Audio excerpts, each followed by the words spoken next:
Funny enough, the algorithms on YouTube sent me to Pablo Torre's investigation again, and I was like, "What was that? What was that line that Jordan Hudson used with the Airbnb owners?"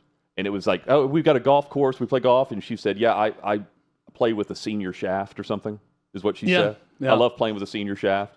I was like, I had to clear. I was like, it's pretty clever. She said it. I got to give it up to Jordan on that one. Pretty good. And then he walks out with shirtless. Her ex-boyfriend is like a 70-year-old real estate mogul too. So this is a pattern with her. And the pattern is it's resurfacing with lawsuits with Torre. Well, so let's just look at this from the North Carolina perspective, okay? Because this is an absolute disaster of a situation.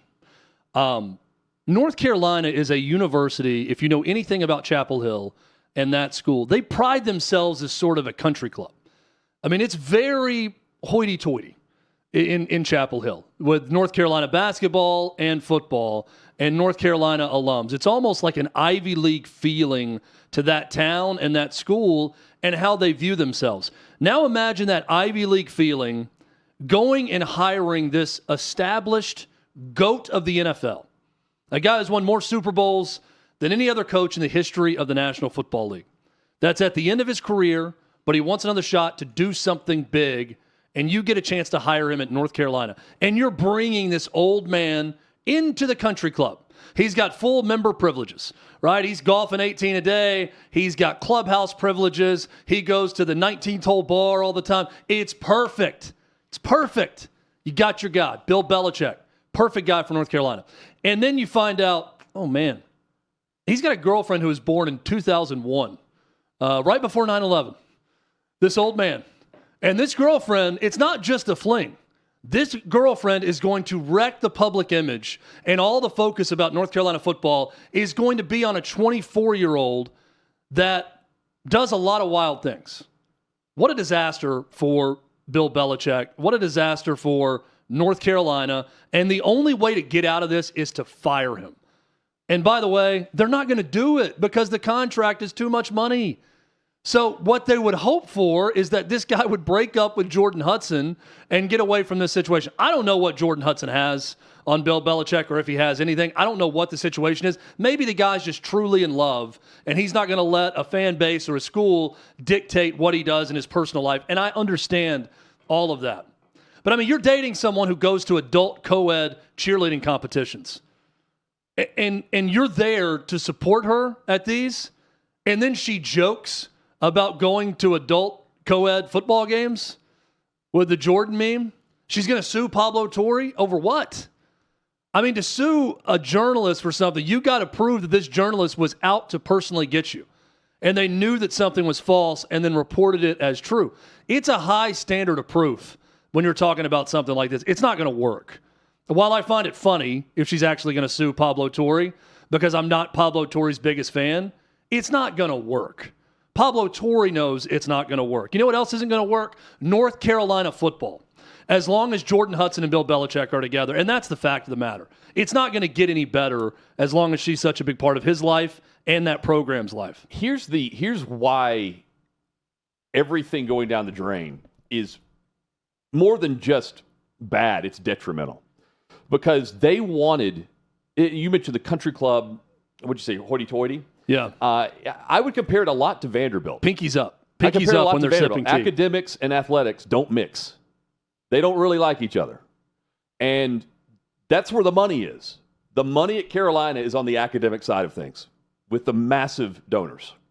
They're building, buildings instead of adding to certain things for the football program or paying for players.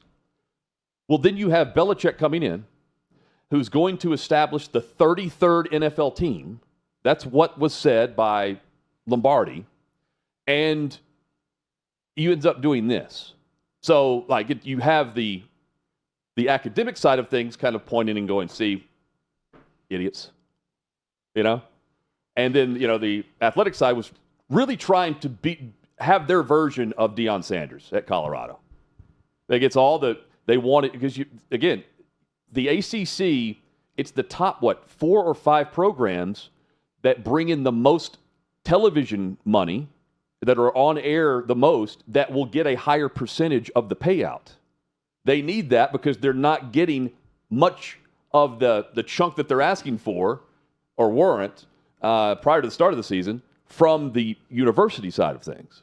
It's on the athletic program to make budget. Yeah. Not on the university. But also, instead of being in front of a bunch of eyeballs, they're on ACC Network Plus and the CW in mid-October because they suck. Right. You've got to win games to stay relevant and get in those national windows. And I brought this up. We looked up the number of athletic programs at Carolina compared to Florida State. There's like 10 more programs at Carolina than there are offered at Miami or Florida State. So you're funding all of that.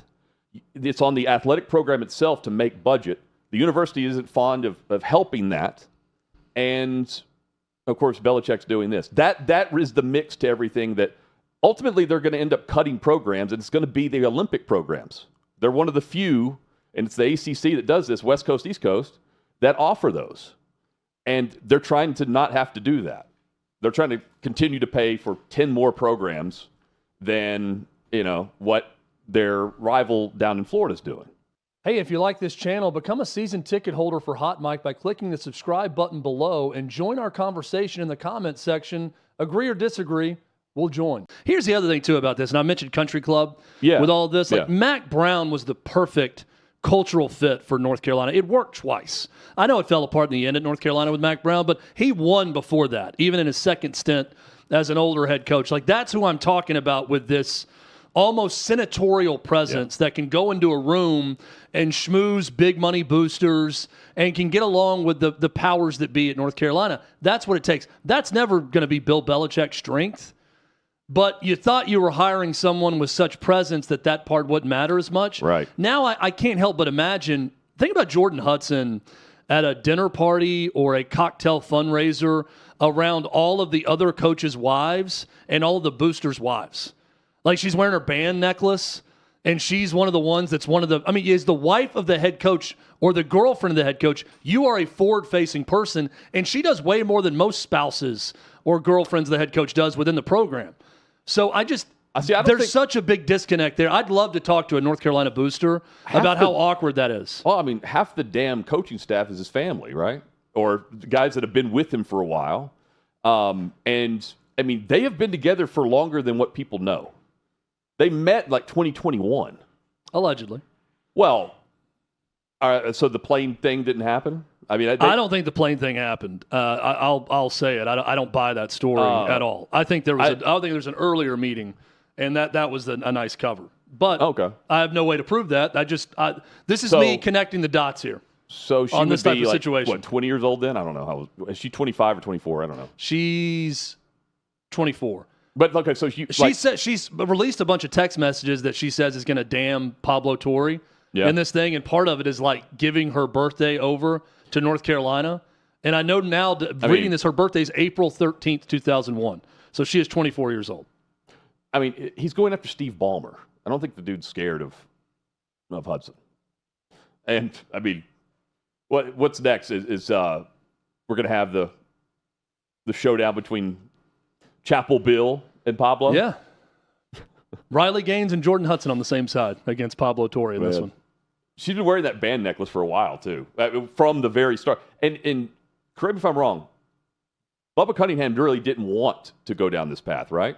With her? No, with Belichick. I don't think I think it was more pressure, university side of things that got this done. And I don't think they thought he was going to take the contract. I think they did a terrible job of vetting the situation. I think everybody can admit that now, North Carolina fan or not. You'd have to have the biggest baby blue blinders on to not admit that your university did a poor job of thoroughly vetting the relationship between Bill Belichick and Jordan Hudson's volatility. Dynamic. Yeah, the dynamic. And she's not going to be someone that's going to come in meek and not ruffle feathers and do it. You have to vet the whole situation when you're offering this level of money to someone to lead a program that's responsible for this many jobs and this much revenue. But he brought in that 400-page Bible and said everything in here is exactly the way it's going to be, and they took it, allegedly. Now, also in there, it's got nothing on the 1,000+ pages that Connor Stallions has. That's fair. In his manifesto. And apparently, there was never signed that Steve Belichick is the coach in waiting. I've said, man, like there are plenty of solid coaches right now that Carolina could just trade and take off and go. I'll say this too: if I'm an AD, I would require a manifesto from my coaching candidate. Like I need something. Give me hundreds of. It's got to be 100+ pages. I need to see your manifesto. Connor Stalions changed my mind on this. This is how I view a manifesto now. Yeah. Wasn't the same way before. What's your minimum page requirement? 100. You got to give me triple digits. Can you like if Stalions can go to 1,100 pages or whatever. College rule paper or? It's whatever format you want to use. And whatever font. I'm not going to be a fontist, and I'm not going to discriminate based on the font you choose. But know that there are proper fonts to use, and there's improper fonts. Think about us, not in an era of social media. That would have been horrendous. But in college, when I was going through college, it was just started. It was thefacebook.com. Yep. Imagine us with AI and papers. Oh, my gosh. Well, I mean, I still recall a time growing up where, I had to go to the library and look at an encyclopedia. I'm at home. I had like the world books at home, and those were some of the best books ever. That was your Google. You had to go to the library, period. Yeah, you had to go to the world book to find out about, the history of Sweden or whatever you were writing about. You had a study group with people in the same room at the library. Now it's just on Zoom. What do humans even offer anymore? That's on tomorrow's show. God, we sound so old right now. On tomorrow's show. Thanks for watching. Subscribe to OutKick Hot Mic. Daily content and more at OutKick Hot Mic on YouTube.